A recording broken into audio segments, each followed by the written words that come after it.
The 2026 FIFA World Cup draw will take place at the Kennedy Center. Some people refer to it as the Trump Kennedy Center, but we're not prepared to do that quite yet, maybe in a week or so. But right here in Washington, D.C., it's a tremendous honor to bring the global event and this incredible group of people and these unbelievable athletes, the best athletes in the world, to the cultural center of our nation's capital. I just left the Kennedy Center. We're spending a lot of money wisely on making it really beautiful. It's going to be beautiful again. It's like Washington, D.C. We had, by the way, in Washington, D.C., we have the lowest crime numbers they've had in years. Zero, it sounds like it's a horrible thing to say, but I might as well say it. Zero murders in the last week since we've done this. That's the first time in memory that that's happened, if you can believe it, how pathetic that is to have to even say it. And I'm tired of listening to these people say how safe it was before we got here. It was unsafe. It was horrible. And Mayor Bowser better get her act straight or she won't be mayor very long, because we'll take it over with the federal government, run it like it's supposed to be run. The numbers were horrible. It was a crime-infested rat hole. And they do have a lot of rats. We're getting rid of them, too. And we've made a lot of progress. And it was extremely unsafe, and now it's extremely safe. We had virtually no crime. The number was down 87%, and I'm trying to figure out where was the 13%, because I don't think it existed. The National Guard has been unbelievable, and they're working with the police, and they have some very good people in there. They have some people that shouldn't be police, actually, but they have some great people there. And the Washington, D.C. is a whole different place, and Johnny, I'm sure you'll be happy to hear that too, actually. Oh, yes. But it's a whole different place. People are excited again. They're going out to restaurants again. That was the other thing I saw numbers, that restaurant business is down in the last week. No. Restaurant business, you can't get into a restaurant. Just really lying people. And that's why people don't understand how bad and how dishonest the press is. I saw one poll that had us at 19% favorable on what we're doing with Washington. Then I saw another one that has us 94% favorable. And I can tell you the 94% is correct. The others are fake, just fake news. They got to get their act together. So bad for our country, so sick, actually. So Washington, D.C. is really doing unbelievably well. And the Kennedy Center that we're fixing, I was just there all morning with contractors. We're making it unbelievable. It's going to be unbelievable. It's got great bones, but it needs a lot of work. The World Cup draw will set up the group stage of competition. 48 teams will play in 104 games across 16 North American cities, from Seattle to Vancouver to Atlanta to Miami. It's going to be so exciting for our country. The 2026 FIFA World Cup will be one of the largest and most complex events. This will be one of the greatest events, one of the largest. In a way, it's like Gianni said it better. It's like having many Super Bowls in a short period of time. Because each one of these games essentially is a Super Bowl. Some of them are bigger than Super Bowls, actually. But they're essentially, each one of these games is like a Super Bowl. The 2026 FIFA World Cup will be the largest, most complex set of events in sports history. And the Kennedy Center will give it a phenomenal kickoff, and we'll be involved, and they'll be working over there for quite a bit of time. We have it all set that they can stay there for the big events, the big press conferences and everything else. And they'll be in a very safe capital. That'll be nice. You don't have to worry about walking down the street, Johnny, okay? Thank you. But you could handle yourself. I could. Okay. Already, FIFA is projecting 6 million loyal fans will attend the World Cup events next year, and 6 billion more are going to be watching back home, and they think the $6 billion number is going to be actually a low number. And this will drive more than $30 billion into the U.S. economy and create 185,000 American jobs in a short period of time, too. No sporting event attracts more attention, more fans, more viewers, or more revenue than the FIFA World Cup. And again, I'll just say it's the World Cup, and it's the biggest thing there is in sports, and we have it. And I got it in my first administration, and I was really somewhat devastated, as devastated as I can be. I don't have time to get too devastated. I was very happy that today, as you saw, the group that does this, a government group, radical left group, announced that Trump was right. Took in $4 trillion worth of tariffs. That the $4 trillion are going to reduce the deficit by numbers far greater than they ever expected or heard of. And by the way, the stock market went up 1,000 points. That was as of 10 minutes ago. I can't tell you what happened. A lot of things happened. but the stock market's up almost 1,000 points. And it's basically on the news that the release that just came out from government that the tariffs that everybody was talking about, that the whole world respects us for because of what we did. The tariffs are going to be at $4 trillion. They're going to reduce the deficit by $4 trillion, Mr. Vice President. Pretty good, sir. Too bad it's not 5, right? That's right. It's had a huge impact, and the stock market is way up. But this will drive more than $30 billion in U.S. economy and create 185,000 American jobs. No sporting event attracts more attention or more fans or anything else. And I just look forward to the draw. So we're going to have the draw, essentially, Johnny, at the Kennedy Center. Yep. And by that time, it'll be in even better shape. We're working on it. It's about a year project to make it. It'll be great. It'll be fantastic. You see the way this is looking? Look, nice. I can't tell you how much that gold costs. A lot of money. There's nothing like gold, and there's nothing like solid gold, but this beautiful office needed it. It had to be representative. When we took it over, it was dirty, not clean. I immediately changed the chair and had this beautiful desk renovated, brought out by the White House. People that do this, they did a great job. We sent it out. We have a craftsman who's great. But this was not appropriate for the Oval Office, what I took over. And now you look at all those paintings you're allowed to turn back. All of these are great presidents, and they were all in the vaults. They were in vaults for some cases much more than 100 years, and now they're proudly hanging on the Oval Office walls. And I can't imagine anybody changing it. But they were buried in vaults for over 100 years, many of them. So it's very exciting. People come in, they really love it. They love what we're doing here. They love what we're doing in D.C., and they love what we're doing, most importantly, in the country and the world. I'd like to ask Gianni to say a few words. He's the head of the whole thing. He's been there for a long time, probably the most respected man in sports. He's amazing, actually. Works very hard, and he's got the biggest event in the world coming right here to the United States. And a little, we did a little for Canada. We did a little for Mexico. We thought, see, I'm a good citizen. I said, let them have a little piece. So we gave a little to Canada. See how nice I am? And we gave a little bit to Mexico. And Gianni, please say a few words. Thank you, President. Great honor for me to be here with you today, President, Vice President, Excellencies.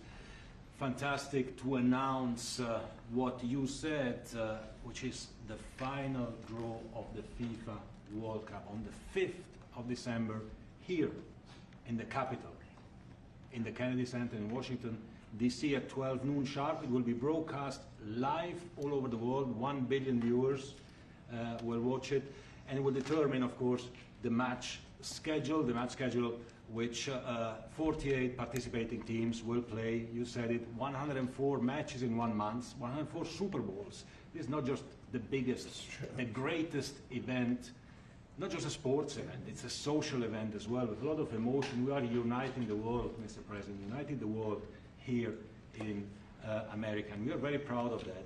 And those teams, those national teams who will come here to participate in this draw with their coaches, with their presidents, they will all be proud to be part of writing this history. And that's why we brought as well this, which is the winner's trophy. It is the trophy that the winner of the FIFA World Cup wins. Only the FIFA presidents of countries, and then those who win can touch it, because it's for winners only. And since you are a winner, of course, you can as well touch it. It's pretty heavy. Yeah. It's the winner trophy. The last one who lifted that is Lionel Messi of Argentina. And here it is in the Oval Office in the White House. Can I keep it? What do you? Well, you can keep it. We're not giving it back. We're not giving it back. That's serious. Oh, it fits well. That goes very well on the wall right over there. We'll put it right below the angels. It fits well here. That's beautiful. Yeah. You can keep it until we have to give it to the next winner. That's fine. That's a beautiful piece of gold. I will say. That's beautiful. Yeah. So 6 billion viewers for the World Cup. 6 million coming to the matches. 30 billion economic impact. 185,000 jobs. This will be absolutely fantastic. The biggest event ever and everything will start here in Washington, D.C. at the Kennedy Center, or the Trump Kennedy Center. You'll see that, how it will be called, on the 5th of September at noon sharp. 5th of December, noon sharp. Then, if I may... Will they be doing most of the draws, all of the draws at the Kennedy? Well, how are you going to do that? Yes, we'll do that at the Kennedy Center. We'll do all the other meetings around it with the coaches, with the broadcasters, with the sponsors, everything at the Kennedy Center. The whole World Cup starts, and everyone will be happy because everyone has qualified for the World Cup, and they didn't yet play a game, so they didn't lose yet the game. So they all think they can become world champion, right? They'll all be happy. Exactly. Now, by the way, an example, supposing we had a week ago when everybody was being killed and mugged and everything else, despite the phony numbers that were given out, that it was getting better. Brian, do you believe it was getting better or getting worse? Oh, the crime was getting worse. I mean, I was robbed. It was getting way worse. How did the other guy come out? Well, he came out with a briefcase. Came out with your Yeah. So, Robert 1, Brian 0. No, but can you imagine you do this and then you start hearing that they had a 20-year reduction of crime. It's worse, it was worse during the Biden administration than anybody's ever imagined possible. And I guarantee you he wouldn't be here if those numbers continued. But now we have total safety, we have total security. And for the border, in 3 months, 0 people. These are done by liberal people that do these charts. 0 people came through our border in the last 90 days. Can you believe it? 0. Last year we had millions of people coming in. And they came in from the wrong locations. They came in from, they came in, a lot of people that shouldn't be here. So now when we have this event in December, it's going to be very safe. Johnny, you can walk down the street with your beautiful wife. yeah, You can take her to dinner if you can get a reservation, which I doubt. they're all full, the restaurants. I know. They're all full. I heard that too. The restaurants aren't, the restaurants, since we are doing this, are doing great. And many new restaurants are going to open because, as you know, many closed. Many restaurants closed because the crime was so bad. This will be one of the safest places anywhere on earth. So, you know, I really am honored that the National Guard has done such an incredible job working with the police. And we haven't had to bring in the regular military, which we're willing to do if we have to. And after we do this, we'll go to another location and we'll make it safe also. We're going to make our country very safe. We're going to make our cities very, very safe. Chicago's a mess. You have an incompetent mayor, grossly incompetent. And we'll straighten that one out probably next. That'll be our next one after this. And it won't even be tough. And the people in Chicago, Mr. Vice President, are screaming for us to come. They're wearing red hats, just like this one. But they're wearing red hats. African-American ladies, beautiful ladies, are saying, please, President Trump, come to Chicago. Please.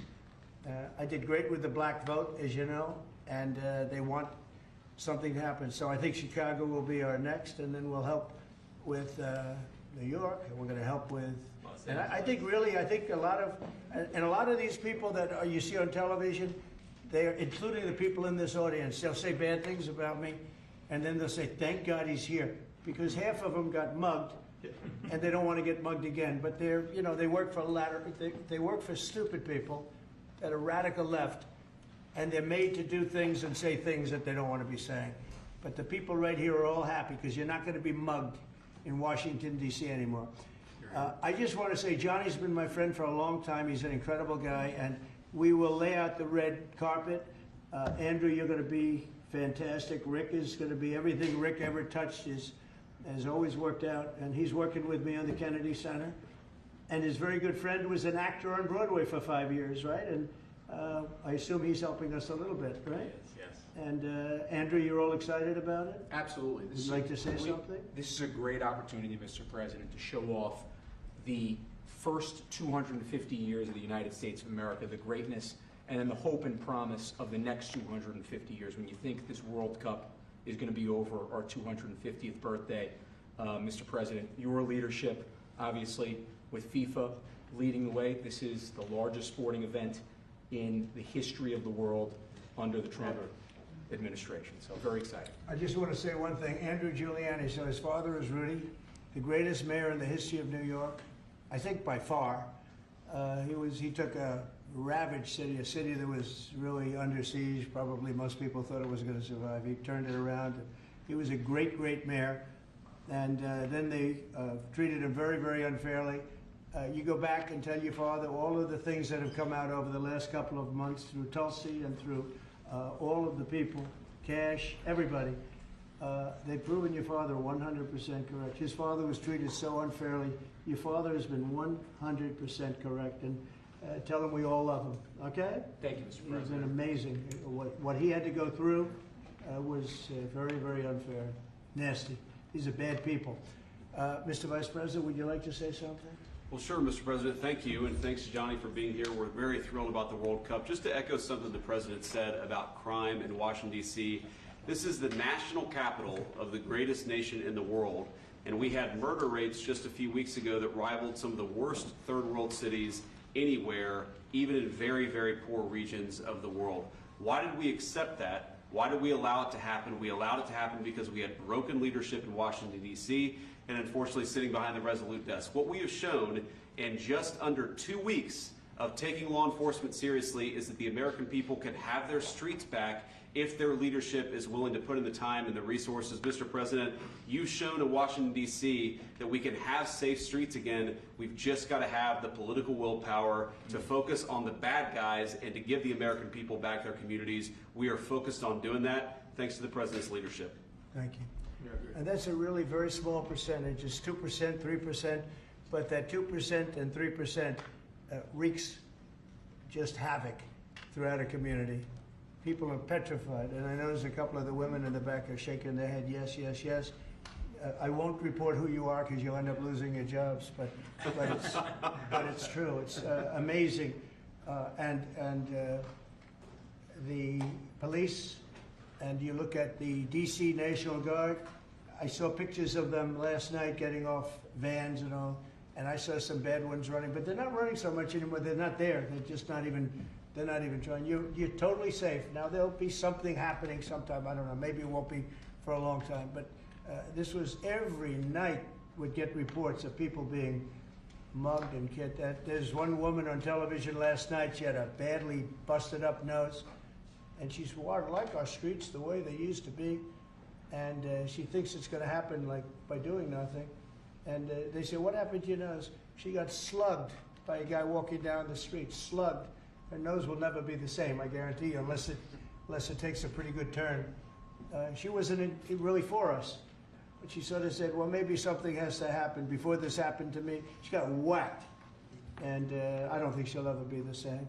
She almost became, she was a half a Trump fan, a woman that would have never been a Trump fan, but she was hit hard. It's not going to happen anymore. Not going to happen anymore. But then we're going to beautify the city too. That's where I was today at Kennedy Center, and we're going to beautify the city like it hasn't. And we're working with Clark Construction, the biggest construction company in Chicago, and New York, and Washington. And the head of Clark is great. He's all over the world, actually, but Washington, I would say, is their home. That's where they do the best work, the biggest work, and they've been doing a fantastic job. So you're going to have a fantastic, clean, beautiful place. It's going to be better than it ever was before, literally better than it ever was before. We'll get it done very quickly. And I want to thank Clark because they're doing a lot of work in a lot of different locations, but they've been fantastic for getting us the right contractors and the people that can really do the job right. And Gianni, did you want to say something? Yes, I have one more thing, because as you rightly say, you know, with security and beautifying cities and the whole country, we want people to come and enjoy and have fun, and that's why this is not just the most iconic trophy in the world of sport, but we start on the 10th of September the sale of tickets for the FIFA World Cup, and we have the first ticket here for the final. Good. For you. Oh, good. That's cool. Wow. It's, of course, row 1, seed 1, is ticket number 4547. And it's for the final in New York, New Jersey. And so you have your ticket already for the final. All the others, 10th of September, start getting your tickets. That's beautiful, yeah. 6.5, 7 million tickets. Fans will enjoy do the records. security here. Would be fantastic. You're going to do record business, I think. 100%. Christy, would you like to say something? Yeah, Mr. President, millions of people will come to this country, and we'll make sure they get their travel documents, their visas, that they want to come here and spend their money and enjoy the sporting event. It'll be the largest event in the world. And sir, you're reminding me of something that my dad used to say all the time when I was growing up. He would say, Christy, you kids need to look like you respect yourself before anybody's going to respect you. And in this country, when people look at our streets, when they look at our capital, you're bringing respect back to this city. And people will respect our country more because it's safe, it's clean, it's beautiful. And what you're doing is transforming this nation by making sure that our laws are upheld. And millions of people are going to come and be able to enjoy it next year, and I'm excited about that. Thank you for doing that. Well, our country is respected again. And a year ago, we had a dead country. I'm telling you, it was a dead country. It was a country that had lost its way. It was a country that was going to fail.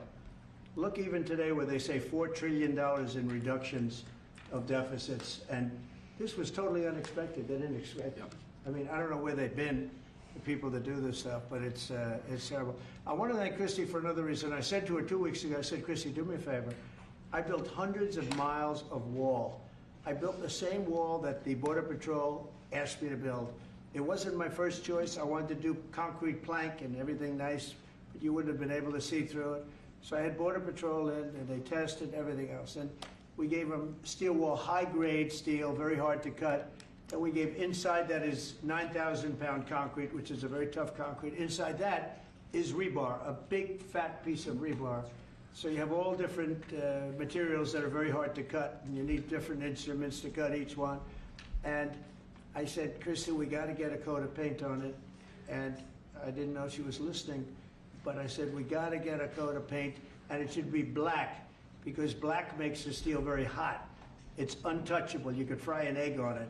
And if you got a good black, flat paint, it would look beautiful. It will preserve it from rust. And that was it. And I gave it to her along with 30 other things, and she's done such a good job on the border with Tom Holman and the group.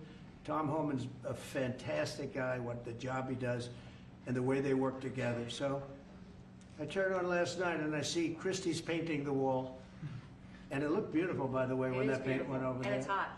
It's hot. Yes, it is. It's hot. If it's white, it's not hot. If it's black, it's going to be very hard to climb that sucker. It's not going to be easy. But it's black and a high quality black. You know, it really looked good. Yeah, we got Is the that going paint to be you a told us two-coat to. job or a one No, coat? just one coat. One coat. We Good. used the paint you told me to buy. Yep. The Yep. two-coat will take place in 3 years from now. right. We'll do the second coat. But it looks beautiful. But thank you very much. I didn't know you were listening to that, Absolutely. because we I'm talked about 7 different subjects, and all of a sudden I see her out there painting with a lot of painters and everything else. But it was a beautiful thing to say. Yeah. Would you like to say something? You've been such a big part of this. Please. We're just, Mr. President, we're delighted to be here today for this announcement, but we're also looking forward to having you at the final. Oh, yes. On July Oh, yes. 19th No, we'll be in New there. York, New Jersey. We're going to be there. A lot of people are going to Thank be you. there. A lot of people. I'd like to thank you all. Do you have any questions on FIFA, first of all? It's going to be a big event at the Kennedy Center. Do you intend to take part in it? Will you have a part to play on December 5th? I may play. I mean, I see the money that these soccer players, you know, we call it soccer, but I see the money that these soccer players are making. I may try and play. I'm a very good athlete. My son is a very good athlete, and he's a good soccer player. He's on the tall side for soccer. He's 6'9". That's pretty tall. But That's pretty it's cool. on the tall side. He's good. It's on the tall side, but he's good. But no, I may put on shorts. I look extremely good in shorts and join the play.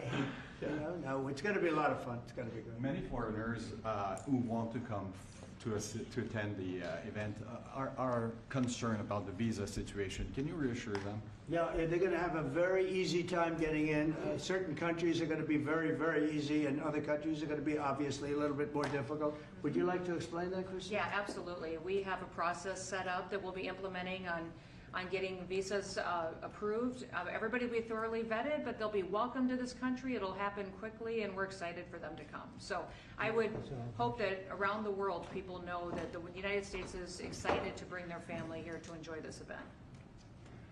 America welcomes the world. Yes. And I can really, from the collaboration that we have, testify for that, absolutely. And I just sent a picture from somebody that wants to be there very badly.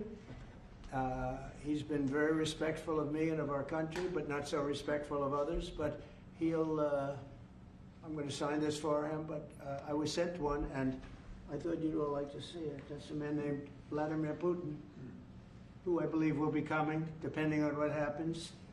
He may be coming, and he may not, depending on what happens. We have a lot of things happening over the next couple of weeks. But I thought it was a nice picture of him. Okay of me, but nice of him. So that was very nice that it was sent to me. Okay? Mr. President. On Yes. that subject, have you talked to Vladimir Putin about the fact that yesterday a big U.S. factory was hit in a Russian airstrike in Ukraine? What's your reaction to I that? told him I'm not happy about it, and I'm not happy about anything having to do with that war. I settled 7 wars, and actually, if you think about pre-wars, add 3 more, so it would be 10. I thought this would be in the middle of the pack in terms of difficulty. No, I'm not happy about anything about that war. Nothing.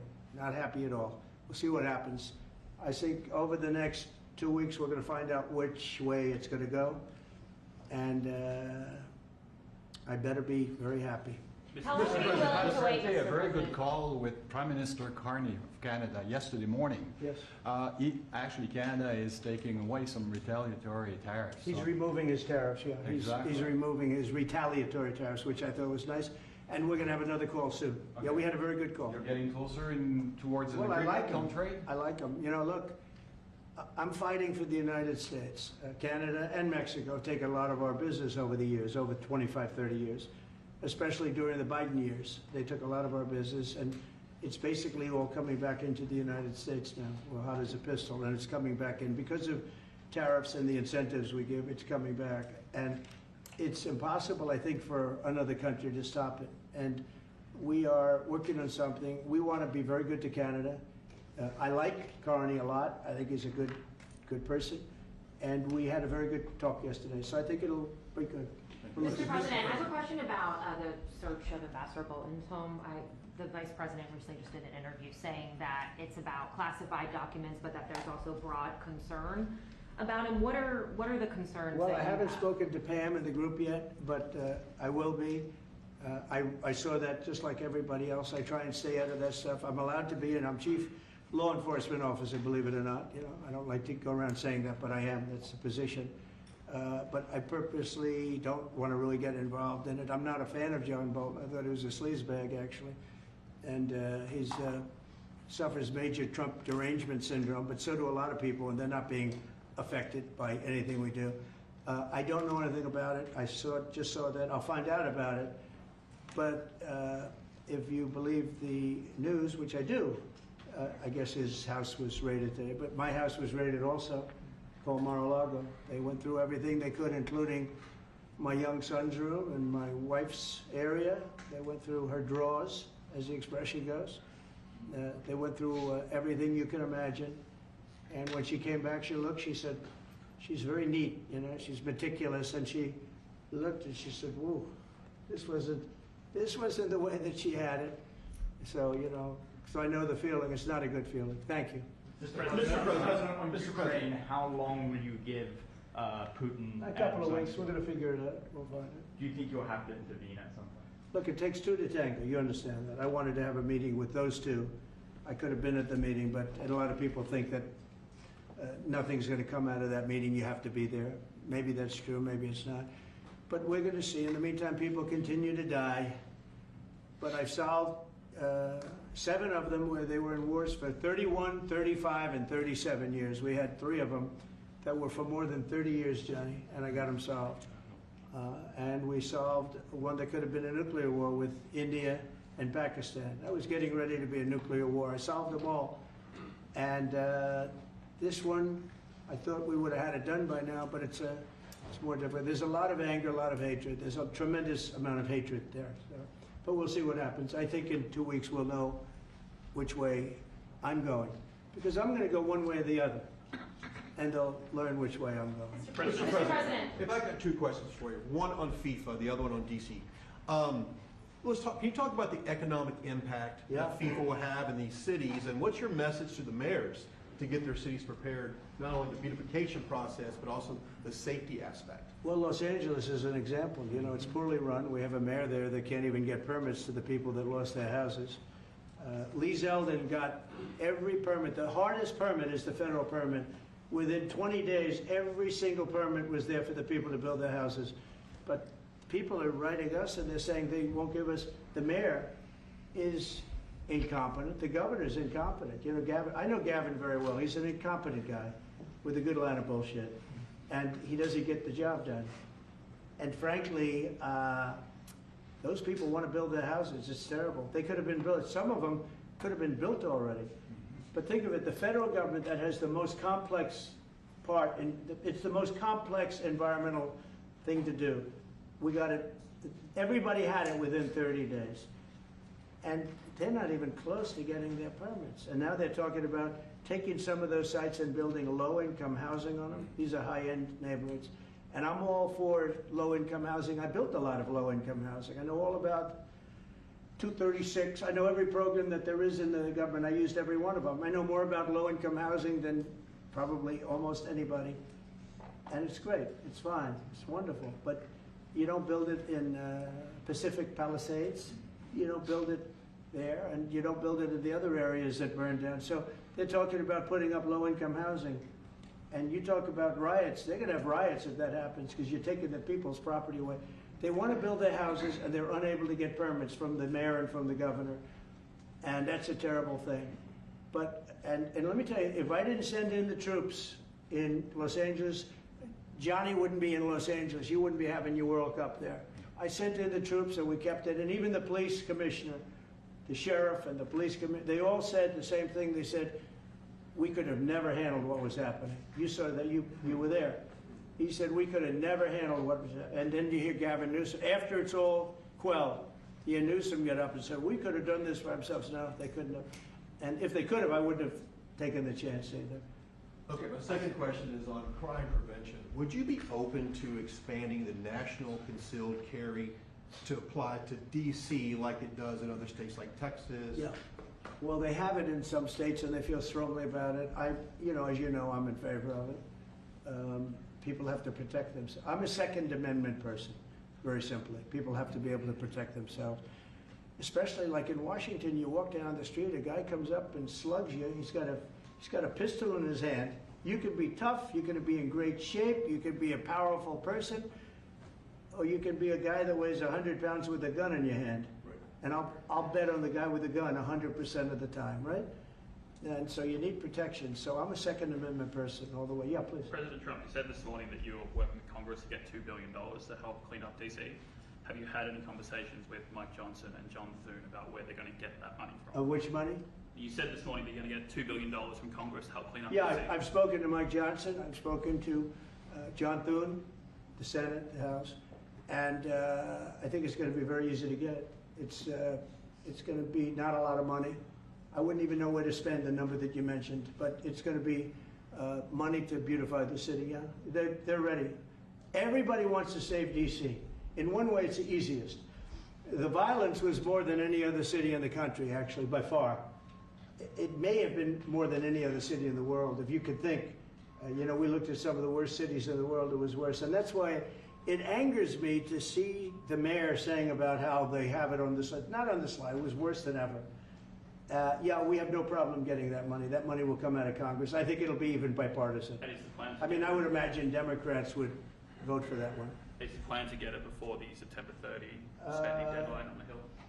Well, I don't know if there is a deadline, because if I declare a national emergency, which this was, that ends the deadline. So, I mean, I keep seeing about a 30-day deadline, of which we have 22 days left or something. But if I think we're in great shape here, that's one thing. But if I don't, I'm going to just say it's a national emergency. And if I have a national emergency, I can keep the troops there as long as I want. If people are not going to want to have the troops on, in 30 days, you know, it's one thing to get them out. It's another thing to keep them out for a long period of time.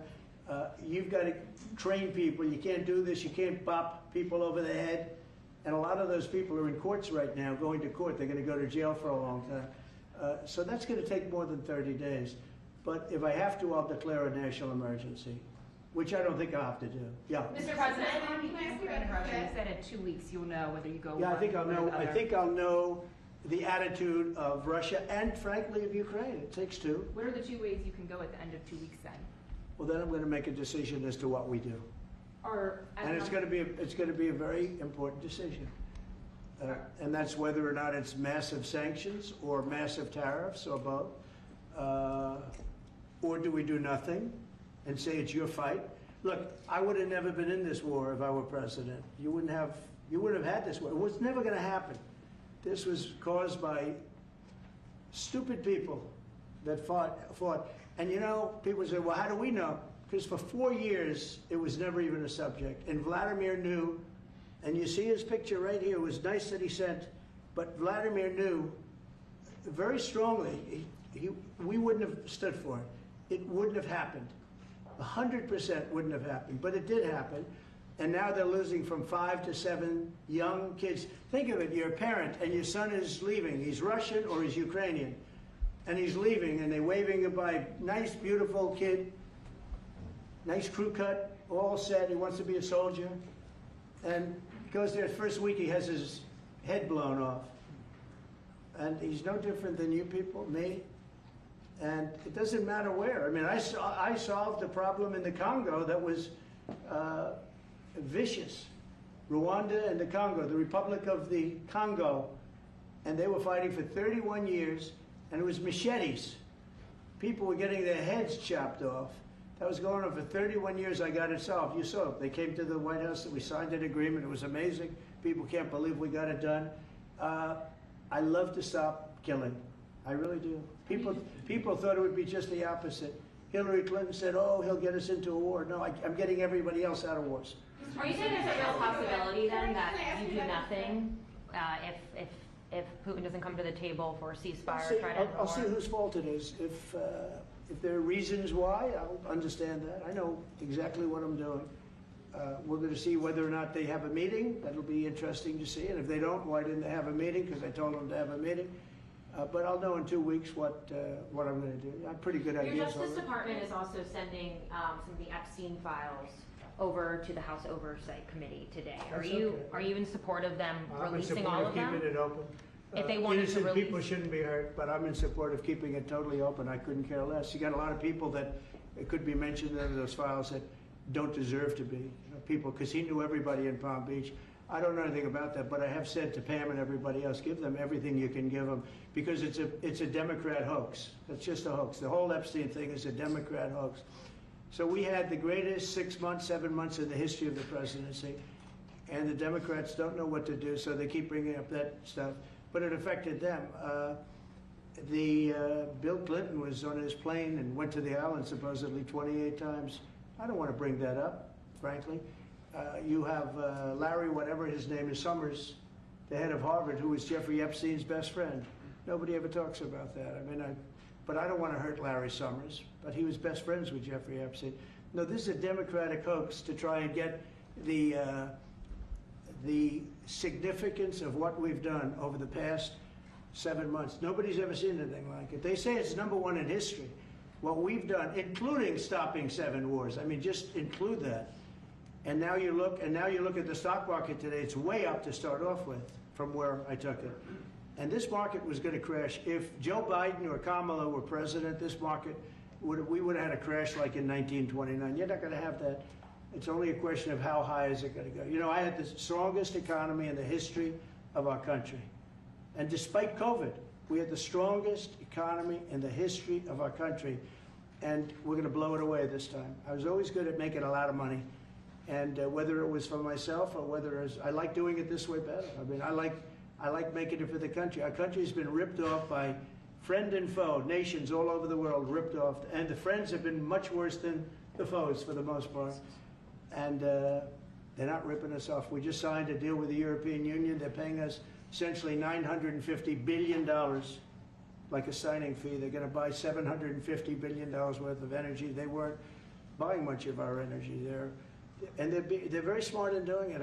And as you know, Ursula was here a couple of days ago having to do with the people, the leaders that we had a great, people said they've never seen anything like it. Well, we had the leaders of Europe right here in the Oval Office.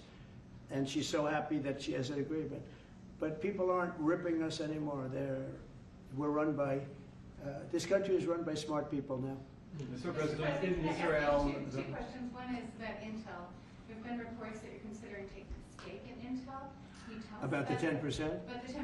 Yeah, I met a man, he was a very nice man, and I called for his removal because I saw something by a man named Tom Cotton, a senator from Arkansas, who's a great guy, friend of mine, supporter of mine, big supporter, I'm a supporter of his too. And he wrote a pretty nasty story about the head of Intel. And I said, well, if that's right, he should resign. And he came in, he saw me, we talked for a while. I liked him a lot. I thought he was very good. I thought he was somewhat a victim, but you know, nobody's a total victim, I guess. And I said, you know what? I think the United States should be given 10% of Intel. And he said, I would consider that. I said, well, I'd like you to do that because Intel has been left behind, as you know, compared to Jensen and some of our friends, NVIDIA, some of the people, and the people in, because Intel should have never been. Intel was the biggest, most powerful chip company in the world. And then they started leaving. And they started going to foreign countries, in particular Taiwan. And if we had a president who would have said, okay, you can go to Taiwan, but we're going to put a 100% tariff or a 200 or 300 or a 500% tariff, anybody that sells into the United States has to pay. They wouldn't have left. They would have never left, and we wouldn't have. So in the meantime, we had people that were, in some cases, good politicians that weren't good on trade. I loved that man, but he was not good on trade. I totally disagreed. He allowed the car industry to be taken out of this country. We lost 50% of our car industry. But that's all coming back. It's all coming back. But if somebody would have said that with Intel, would be a giant right now. Now with that, they've had some bad management over the years, and they got lost. And I said, I think you should pay us 10% of your company. And they said, yes. That's about $10 billion. I don't get it. This comes to the United States of America. And I said, I think it would be good having the United States as your partner. He agreed. And they've agreed to do it. And I think it's a great deal for them. And I think it's a great deal. He walked in wanting to keep his job, and he ended up giving us $10 billion for the United States. So we picked up $10 billion. And we do a lot of deals like that. I'll do more of them. If somebody has, like we have restrictive covenants with Jensen. We have, it's NVIDIA. And to unrestrict the covenant, nothing to do with losing our powers or military or anything, because that I wouldn't do. But there are things you can do that don't affect us, that actually help us. And if we're going to give somebody a free out, a restricted covenant, we have a strong restrictive covenant on certain industries. And I will absolutely give somebody a opening on a restrict to do a lot of business, which is good for us, as long as it doesn't hurt us in a security or military way. And if I do that, I think the country should be paid, because anybody else, I have it in real estate where I'll have a deal with somebody and I'll have them restrictive covenant. Then they'll come back and they'll say, I'd love to be able to build over here, but I'm not allowed to because you have me covered, you have me restricted. I say, I'll let you build over there, but pay me a lot of money. No different. But the country never did it because the country was run by foolish people. You said Chicago might be next. Are you making, have there been concrete steps that the administration is taking to do that? Or what are other cities as well? I haven't spoken to them. He's grossly incompetent. I haven't spoken to the mayor. No, when we're ready, we'll go in and we'll straighten out Chicago, just like we did D.C. Chicago is very dangerous, great place. I built great stuff there. I have the most beautiful building in Chicago, I think. But I hate to see what's happened to Chicago. Chicago was our greatest city, actually. Bob Tisch, a great friend of mine, passed away. He used to own the Giants and very successful Lowe's. He said Chicago, I think they had their main office in Chicago. He said Chicago and San Francisco are the two greatest cities in the world.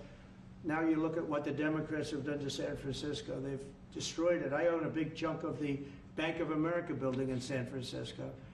And, you know, it's just different. We can clean that up too. We'll clean that one up too. Now, if everything works out, and we've already had calls from other cities, quiet calls from Democrats, we'd love you to come here, because they've lost control of their cities. I'm not going to say because I don't want them to lose their elections. But we've had calls from Democrats and calls from people generally. We'd love you to come here because we'll straighten out the problems. In Israel, the families of hostages in Israel, the families of hostages are opposed to the reoccupying of Gaza. Why is the U.S. still Well, not supporting all of them. And you have to understand, I'm the one that got all of the hostages out. You got a lot of people out. If it wasn't for me, they wouldn't be out. I worked with Bibi and I worked with Steve Witkoff. But if it wasn't for me, you would have all these hostages would most likely be dead right now, every one of them. So they all come up here. They all come in groups of 10, 12, 13, and many of them, and I've gotten to know a lot of them. They're great people. What they had to go through is incredible. But so now they have 20, but the 20 is actually probably not 20 because a couple maybe aren't around any longer. It's a terrible thing. No, I don't like anymore. I said, you know, when you get down to 20, they're not going to make deals anymore. And they didn't. And then I put out a statement, as you know, that was a tough statement, go in and get them.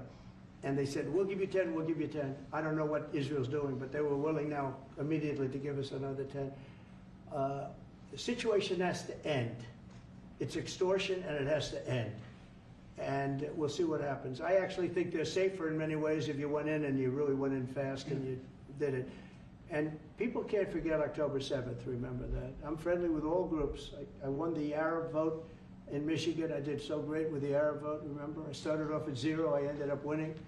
I wouldn't say the candidate was the greatest, but I would have won against anybody. They're great people. But we have to do things properly. And you know, I'm very proud to say I got the hostages out. You have hundreds of people that are living now because of me.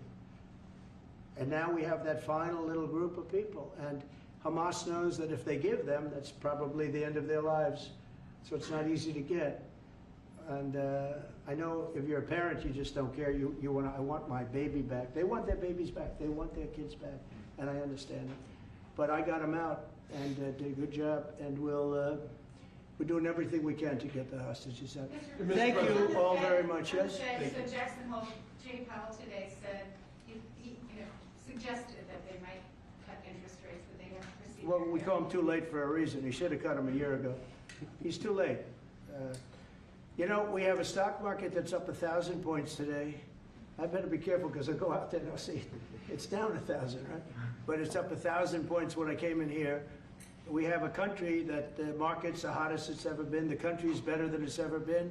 We have a military that I rebuilt largely in my first term. We had a great, successful first term, but this is going to be even better. But we rebuilt it. We gave a lot of it away to Afghanistan, but relatively small compared to the overall. But I think it was the most embarrassing day and period in the history of our country that they allowed those 13 wonderful people, but it's really hundreds of people were killed. And they don't talk about the 48 that were so severely wounded with no legs, no arms, nobody ever mentions them except me. But that was the worst day, the most, it just showed how incompetent. Frankly, if that didn't happen, I really believe that you might not have had the problem with Russia. I think Putin was sitting there watching these stupid people running our country and said, this is a time to invade.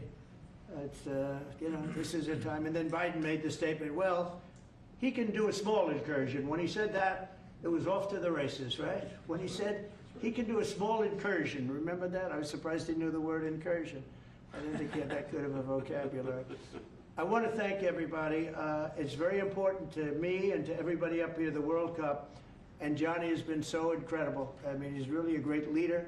I mean, to think, I said, Gianni, do it by phone. You don't have to come. No, he said, I'll come. And he flew all night long to be here and listen to this about how great we're doing in D.C. But he's a fantastic leader, and this will be your most successful World Cup ever. Thank you, Jim. Thank you so much. Yeah, can we win it, Mr. President? I don't know. That's I watch some of those teams go around. They go down that field. I don't know. But let me ask you: what chance does America have of winning? Well, the home team always has a good chance to win. It depends See, how he's it a good starts. diplomat. No, but it has some good We have a players. shot. Yeah, of course, you have a chance. Will Bears be going to any of the games, Mr. President? I'd love to have him. He'd love to. He's very tall. Maybe we could make him a goalie. The goalies are very tall now, right? I Yeah, know. goalies are very tall. The goalies, well, he'd be a perfect goalie. 100%. At his height, he'll be a great Yeah, goalie. exactly. So we'll put him on the American team. Yeah. No, but do Goal. the Americans have a chance of, like, getting into the quarterfinals? Yes, right? definitely. No, Yeah. the